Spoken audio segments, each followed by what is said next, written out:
57 నెలలుగా ఈ కార్యక్రమాన్ని జరిగిస్తా ఉన్నాం. ఈరోజు గత త్రైమాసికానికి అంటే అక్టోబరు, నవంబర్, డిసెంబర్ త్రైమాసికానికి సంబంధించి ఆ 3 నెలల కాలానికి సంబంధించి ఆ పిల్లలకు ఖర్చయ్యే పూర్తి ఫీజు రీయింబర్స్మెంట్ను 9,45,000 మంది విద్యార్థులకు మేలు చేస్తూ నేడు ఈ కార్యక్రమం అయిపోయిన వెంటనే నేరుగా బటన్ నొక్కి ఆ పిల్లల, ఆ తల్లుల వీరి జాయింట్ అకౌంట్కు ఏకంగా 708 కోట్ల రూపాయలు నేరుగా పంపించడం జరుగుతుంది. ఈ కార్యక్రమం అయిపోయిన వెంటనే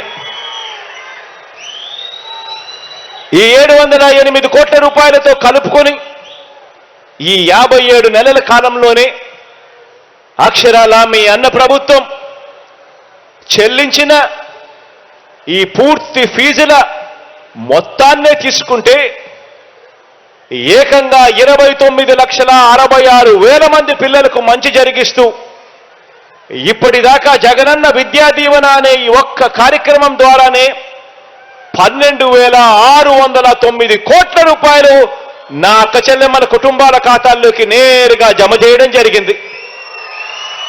ఆ తల్లుల ఖాతాల్లోకి నేరుగా జమ చేయడం జరిగింది. ఇక విద్యార్థులందరికీ ప్రతి విద్యా సంవత్సరం అంటే జూలై నుంచి జూన్ దాకా ఉండే ప్రతి విద్యా సంవత్సరంలో ఆ ప్రతి విద్యా సంవత్సరం మొదట్లోనూ ఆ ప్రతి విద్యా సంవత్సరం చివరిలోనూ ప్రతి ఏప్రిల్లోనూ ఒక వాయిదా మనం ఇస్తూ వస్తున్న జగనన్న వసతి దీవెన ద్వారా భోజన వసతి ఖర్చుల కోసం చెల్లించిన మొత్తం మరో 4,275 కోట్ల రూపాయలు. ఈ ఏప్రిల్లో అంటే రేపు నెల ఏప్రిల్లో వసతి దీవెన కింద విడుదల చేయనున్న మరో 1,100 కోట్ల రూపాయలు కూడా కలుపుకుంటే మనందరి ప్రభుత్వం విద్యా దీవెన, వసతి దీవెన అనే ఈ 2 పథకాల మీద మాత్రమే పెట్టిన డబ్బు ఏకంగా 18,000 కోట్ల రూపాయలు అని చెప్పి కూడా చెప్పడానికి గర్వపడతా ఉన్నా.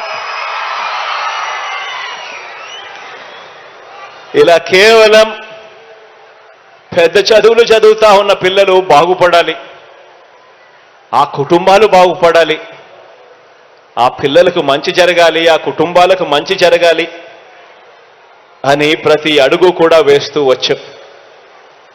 ఈరోజు ఇలా మనందరి ప్రభుత్వం ప్రతి స్థాయిలోనూ కూడా విద్యారంగంలో మార్పులు తీసుకొచ్చాం. ఎప్పుడు చూడని విధంగా మార్పులు తీసుకొచ్చాం. ప్రాథమిక స్థాయి నుంచి పెద్ద చదువుల వరకు విద్యారంగంలో వివిధ పథకాల మీద ఈ 5 సంవత్సరాలు అంటే ఈ 57 నెలల కాలంలోనే ఏకంగా మనందరి ప్రభుత్వం చేసిన ఖర్చు కేవలం పథకాల మీదనే అక్షరాల 73,000 కోట్ల రూపాయలు ఖర్చు చేశాము అని కూడా చెప్పడానికి గర్వపడతా ఉన్నా.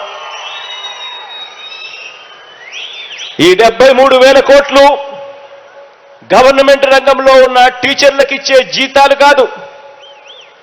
ఈ జీతాలు భత్యాలు కాక కేవలం పిల్లల చదువులు బాగుపడాలి అని కేవలం పథకాల మీద మాత్రమే ఖర్చు చేసిన సొమ్ము ఈ 57 నెలల కాలంలో అక్షరాల 73,000 కోట్ల రూపాయలని చెప్పడానికి గర్వపడతా ఉన్నా. ఇది పేద మధ్యతరగతి కుటుంబాల మెరుగైన జీవితాల కోసం మనం చేసిన హ్యూమన్ క్యాపిటల్ ఇన్వెస్ట్మెంట్. ఇది పిల్లలు బాగుండాలి, భావితరాలు బాగుండాలి, పేదరికం నుంచి భవిష్యత్తులో వాళ్ళు బయటికి రావాలి అని అంటే ఇదొక్కటే అస్త్రం అని చెప్పి నమ్మి గట్టిగా పిల్లల మీద ఇన్వెస్ట్ చేస్తా ఉన్నాం. పేద కుటుంబాల్లో ప్రతి పాప, పేద కుటుంబాల్లో ఉన్న ప్రతి బాబు గొప్ప చదువులతో, గొప్ప డిగ్రీలతో ఇంజనీర్లుగాను, కలెక్టర్లుగాను, డాక్టర్లుగాను